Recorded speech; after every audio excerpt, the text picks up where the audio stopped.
Nós estamos de volta com o programa Direitos e Deveres, Cidadania em Ação. E é uma alegria sempre contar com a sua participação aqui, trabalhando conosco. Nós estamos todos trabalhando, ou seja, servindo ao próximo. E falando em serviço ao próximo, eu quero mencionar este livro do meu querido amigo, Dr. Clóvis Brasil Pereira, sua primeira obra, e aqui está, O Cotidiano e o Direito. Será lançado no próximo dia 23, quarta-feira, às 18 horas, na OAB, aqui de Guarulhos. Participe de mais esse evento de cidadania.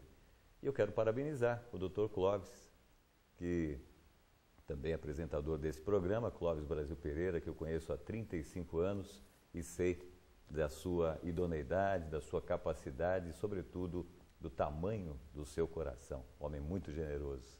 Não é, doutor Cazu? É verdade, Zé Augusto, mas se eu fosse você, eu esclareceria uma coisa. Sim. Que quando você o conheceu, você era garoto. Senão o pessoal vai começar a fazer as continhas, 35 anos atrás, quantos anos Zé Augusto teria hoje? Eu podia dizer que tinha apenas 5, mas na verdade eu já tinha 14 anos. Em fevereiro eu completei 49, eu me aproximo rapidamente do meu primeiro cinquentenário. E quando eu digo isso, já procuro expor todo o meu otimismo de que vou atingir o segundo cinquentenário. Com certeza, com certeza. Doutor Cazu, que alegria hoje. Estamos recebendo a doutora Elizabeth Nunes, falando sobre o projeto OAB Vai à Escola. E a doutora, no primeiro bloco, fez referência aos temas mais recorrentes. Então, o primeiro deles é bullying. E até vamos dar uma paradinha aí, exatamente porque, uma vez mais, nós tivemos que importar um vocábulo. Depois de algum tempo, as palavras vão ganhando, vão sendo aportuguesadas, pode ser até que vire bullying, né? E sem o G no final, sem dobrar o L. Mas o que importa mesmo é essa prática tão nefasta, tão desagradável e que não tem jeito. Todos nós sofremos, inclusive adultos, sofremos bullying. Gostaria que o senhor falasse um pouco sobre isso, porque a ótica hoje é outra. Então, qual é a realidade hoje do bullying, sobretudo nas escolas? Bom, primeiro eu gostaria de esclarecer que o projeto, inicialmente, ele não abordava esse tema, né? Mas, como eu te falei, que nós procuramos deixar o projeto mais dinâmico, né? Atender melhor a nossa realidade, até por conta da abertura que nós tivemos do nosso diretor, né? Que tem assim um carinho muito especial pelo nosso projeto, assim também como o nosso presidente, o Dr. Fábio, também trata o projeto de uma forma muito carinhosa. Nós procuramos, então, como eu dizia, nos atualizar, né? Quais eram as grandes solicitações das escolas.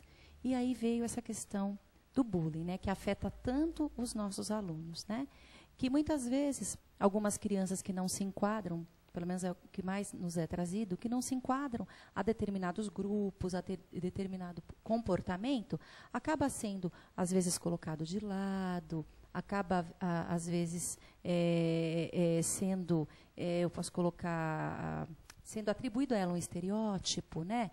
Muitas vezes não muito agradáveis. Isso vai incomodando, então, a criança e vai afastando a criança tanto ali daquele grupo quanto da escola. Às vezes vai comprometendo a atenção, comprometendo a vontade que a criança tem de estudar.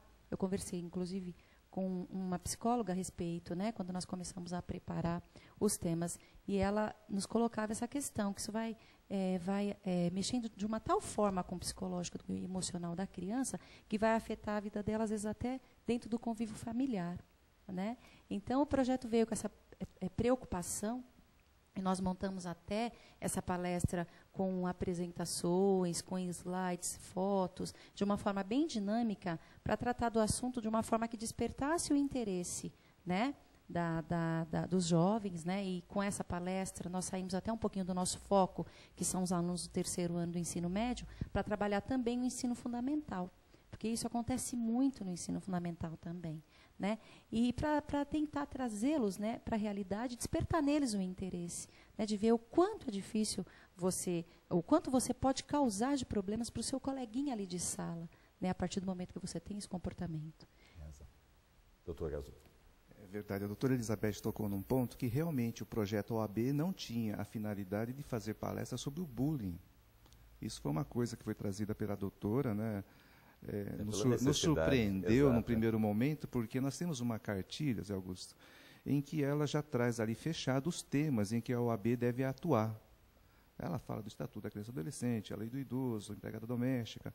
São temas de interesse. Flexibilizar, não tem Isso, jeito, a doutora Elizabeth trouxe a ideia da implantação não só da palestra sobre o bullying, como de dar uma abertura para as escolas solicitarem palestras em tudo aquilo que eles achassem necessário para aquela determinada situação.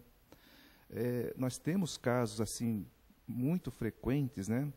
Principalmente em escolas da periferia, a doutora Elizabeth pode confirmar, em que, infelizmente, nós temos a ausência do Estado e a presença da marginalidade, né? Eu fui muitas vezes surpreendido pelos alunos que diziam ter medo da polícia e não do bandido. Porque a polícia, quando chegava no local, já chegava batendo, né?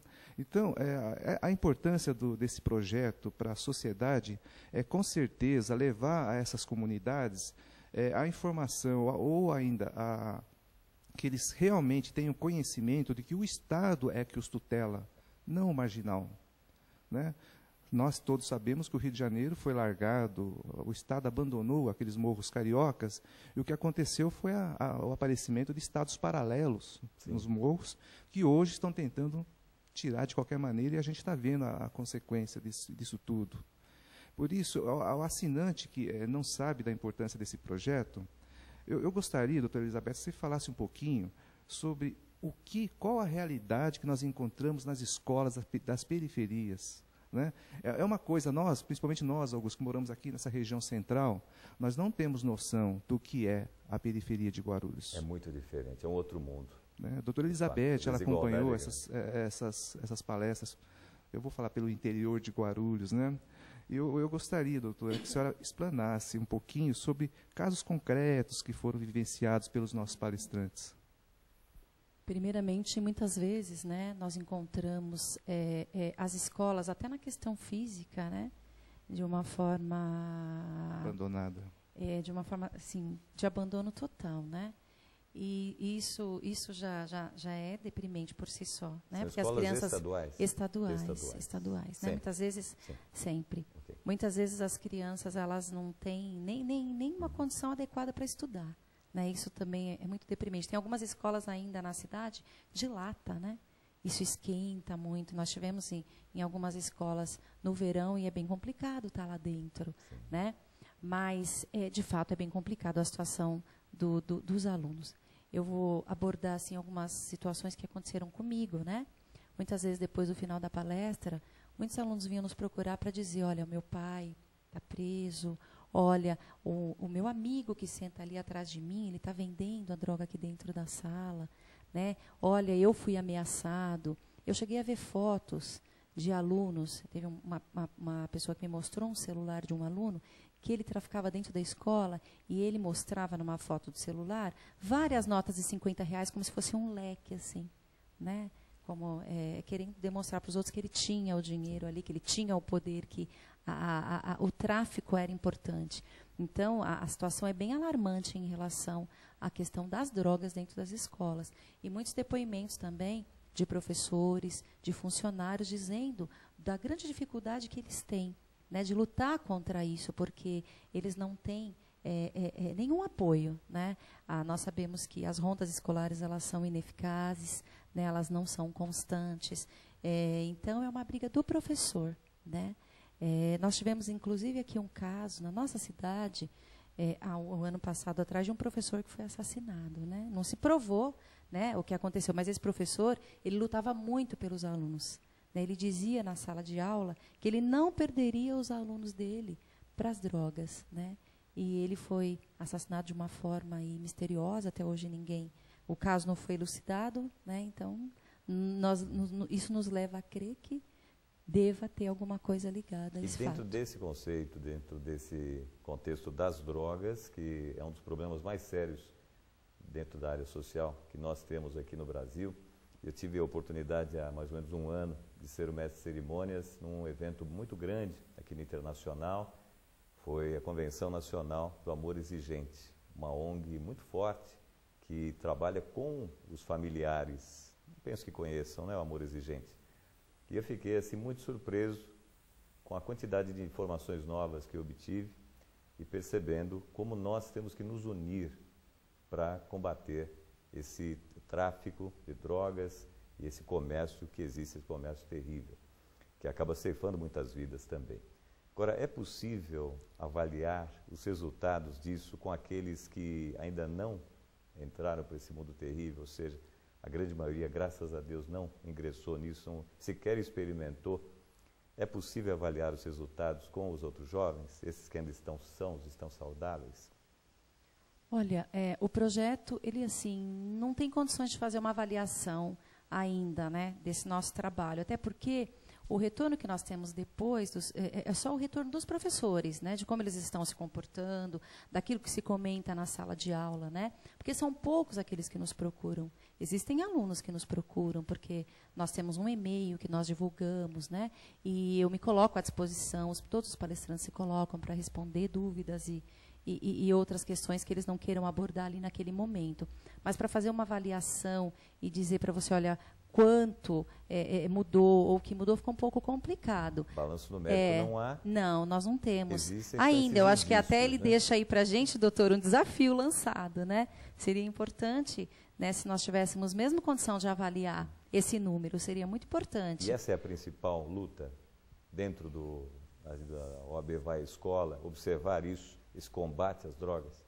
Olha, eu diria que é um dos principais hoje por conta da demanda, porque, como eu te falei, são as solicitações, né, das escolas que nos levam a abordar esse tema, né, porque nós estamos abertos aí a vários temas, e hoje é a realidade da nossa cidade. Então, a grande maioria das escolas hoje tem nos pedido para falar para os alunos do ensino médio sobre esse tema. Né?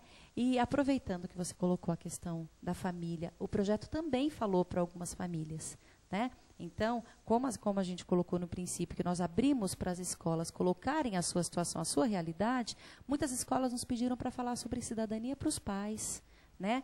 Para falar um pouco, porque muitas vezes não existe isso, esse conceito na casa, né? Em casa não existe, não se pratica isso. Então, fica um pouco complicado. E nós tivemos essa oportunidade de falar para os pais, de falar para os professores, de falar para alguns funcionários de algumas escolas. Foi uma experiência muito importante, muito interessante. Nós vamos retomar no terceiro bloco, a partir desse conceito das famílias, a importância que é o trabalho que começa no lar. Vamos partir exatamente desse ponto. E eu digo a você, que está gostando do nosso programa Direitos e Deveres, que recomende aos seus amigos. Nós teremos três exibições além desta. Nós teremos na sexta-feira, às 7h30 da manhã, teremos também no sábado uma reapresentação às 21h30 e no domingo, a última chance, às 22 horas.